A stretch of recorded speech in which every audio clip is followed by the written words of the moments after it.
ಕನ್ನಡದಲ್ಲಿ ಚೀಟಿ ಬರೆಯುವ ವೈದ್ಯ ಡಾಕ್ಟರ್ ಕನ್ನಡ ಪ್ರೇಮಕ್ಕೆ ಸಾಕಷ್ಟು ಜನರಿಂದ ಮೆಚ್ಚುಗೆ ವ್ಯಕ್ತ. ಹೊಸದುರ್ಗ ಪಟ್ಟಣದ ಸಾರ್ವಜನಿಕ ಆಸ್ಪತ್ರೆಯ ಕೀಲು ಮೂಳೆ ತಜ್ಞ ಡಾಕ್ಟರ್ ಸಂಜಯ್ ಅವರಿಗೆ ವ್ಯಾಪಕ ಜನಮನ್ನಣೆ ದೊರೆಯುತ್ತಿದೆ. ಅವರು ಕನ್ನಡದಲ್ಲಿ ಔಷಧಿ ಚೀಟಿಗಳನ್ನು ಬರೆಯುತ್ತಾರೆ.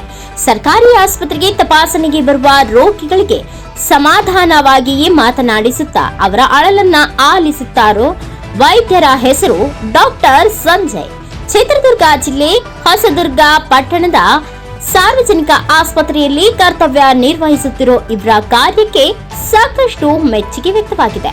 ಆದರೆ ಡಾಕ್ಟರ್ ಸಂಜಯ್ ಬಗ್ಗೆ ಹೇಳುವುದಾದ್ರೆ, ಹೊಸದುರ್ಗ ಪಟ್ಟಣದ ಸಾರ್ವಜನಿಕ ಆಸ್ಪತ್ರೆಗೆ ಬರುವ ಎಲ್ಲ ರೋಗಿಗಳನ್ನ ಪ್ರೀತಿಯಿಂದಲೇ ಮಾತನಾಡಿಸುತ್ತಾ ಅವರ ಸಮಸ್ಯೆಯನ್ನ ಆಲಿಸುತ್ತಾ ಮೂಲತಃ ಕೀಳು ಮೂಳೆ ತಜ್ಞರಾಗಿ ಕೆಲಸ ಮಾಡ್ತಿರೋ ಇವರು ರೋಗಿಗಳಿಗೆ ಯಾವುದೇ ಸಮಸ್ಯೆ ಆಗಬಾರದು ಎನ್ನುವ ಉದ್ದೇಶದಿಂದ ಟ್ರೀಟ್ಮೆಂಟ್ ಚೀಟಿಯನ್ನ ಕನ್ನಡದಲ್ಲಿಯೇ ಬರೆಯುವ ಮೂಲಕ ವೈದ್ಯ ಲೋಕದಲ್ಲಿ ಮಾದರಿಯಾಗಿದ್ದಾರೆ. ಇನ್ನು ಈ ಆಲೋಚನೆ ಯಾಕೆ ಬಂತು ಎಂದು ಅವರನ್ನೇ ವಿಚಾರಿಸಿದ್ರೆ, ಕನ್ನಡ ಅಭಿವೃದ್ಧಿ ಪ್ರಾಧಿಕಾರದ ಒತ್ತಾಯದಂತೆ ಕನ್ನಡದಲ್ಲಿಯೇ ಔಷಧಿ ಚೀಟಿ ಬರೆಯುವ ವಿಚಾರವನ್ನ ಮನಗೊಂಡು ನಿನ್ನೆಯಿಂದಲೇ ನಾನು ನಮ್ಮ ಬಳಿ ಬರುವ ಎಲ್ಲ ರೋಗಿಗಳಿಗೆ ಕನ್ನಡದಲ್ಲಿಯೇ ಔಷಧಿ ಚೀಟಿ ಬರೆಯುವುದನ್ನ ಶುರು ಮಾಡಿದ್ದಾನೆ.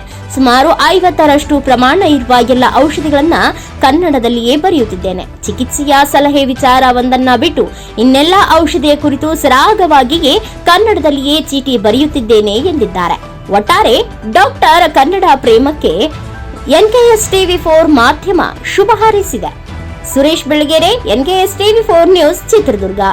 ನಮಸ್ಕಾರ. ಕಿಲುಮೂಳೆ ತಜ್ಞನಾಗಿ ಸಾರ್ವಜನಿಕ ಆಸ್ಪತ್ರೆ ಹೊಸದುರ್ಗದಲ್ಲಿ ನಾನಿಲ್ಲಿ ಕಾರ್ಯನಿರ್ವಹಿಸ್ತಾ ಇದ್ದೇನೆ. ಕನ್ನಡ ಪ್ರಾಧಿಕಾರದ ಒತ್ತಾಸೆಯಂತೆ ಕನ್ನಡದಲ್ಲಿ ಔಷಧಿ ಚೀಟಿ ಬರೆಯುವ ವಿಚಾರವನ್ನು ಮನಗಂಡು ನಾನು ನಿನ್ನೆಯಿಂದಲೇ ಸುಮಾರು 50% ಪ್ರಮಾಣ ಇರುವ ಎಲ್ಲ ಔಷಧಿ ಚೀಟಿಗಳನ್ನು ಕನ್ನಡದಲ್ಲೇ ಬರೆಯುತ್ತಿದ್ದೇನೆ. ಚಿಕಿತ್ಸೆಯ ಸಲಹೆ ವಿಚಾರ ಒಂದನ್ನು ಬಿಟ್ಟು ಬೇರೆ ಎಲ್ಲ ವಿಚಾರಗಳು ಸರಾಗವಾಗಿ ಕನ್ನಡದಲ್ಲೇ ಬರೆಯುತ್ತಿದ್ದೇನೆ. ಇನ್ನು ಮುಂದೆ ಕನ್ನಡದಲ್ಲೇ ಆದಷ್ಟು ಔಷಧಿ ಚೀಟಿಯನ್ನು ಬರೆಯುವ ಅಭ್ಯಾಸವನ್ನು ಮುಂದೆ ನಡೆಸಿಕೊಂಡು ಹೋಗುತ್ತೇನೆ. ಈ ಕರ್ನಾಟಕದಲ್ಲಿ ಕನ್ನಡಿಗನೇ ಸಾರ್ವಭೌಮ.